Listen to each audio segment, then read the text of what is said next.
Humina na ang bagyong Sinlaco na binabantayan ng pag-asa sa labas ng PAR.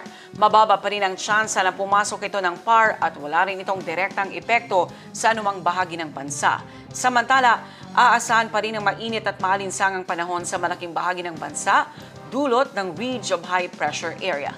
Ang ulat panahon sa report. Sa weather bulletin mula sa Pag-asa, makikita sa ating iWeather Center na minomonitor pa rin ng Pag-asa ang bagyong Sinlaco na humihina na. Mababa pa rin ang tsansa na pumasok ito ng PAR at wala rin itong direktang epekto sa bansa.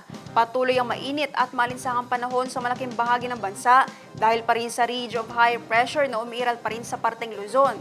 Para naman sa southern portion ng Mindanao, posible ang mga isolated rain showers at thunderstorms lalo na sa hapon at sa gabi. At para naman sa magiging lagay ng ating panahon bukas, sa Cotabato City, maglalaro ang agwat ng temperatura sa 24 to 31 degrees Celsius at 20% ang chance of rain.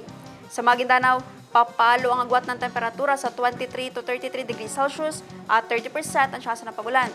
Sa Cotabato Province, maglalaro sa 23 to 34 degrees Celsius ang agwat ng temperatura at 50% ang chance ng ulan. 24 to 33 degrees Celsius naman ang magiging agwat ng temperatura sa Davao City bukas at 60% ang chance of rain. Sa Cagayan de Oro City, papalo sa 23 to 33 degrees Celsius ang agwat ng temperatura at 40% ang chance ng ulan. 25 to 33 degrees Celsius naman ang magiging agwat ng temperatura sa Zamboanga City bukas at 10% ang chance ng ulan. Ang Lanao del Norte papalo bukas sa 21 to 30 degrees Celsius ang agwat ng temperatura at 30% ang chance ng pagulan. Habang sa Lanao del Sur naman ay makakaranas ng 17 to 26 degrees Celsius ang agwat ng temperatura at nasa 90% ang chance of rain. Ang araw ay sumikat kaninang 5:42 ng umaga at lumubog ng 6:10 ng gabi. At yan ang latest mula sa ating iWeather Center. Naphtali Velarde, iMinds, Philippines.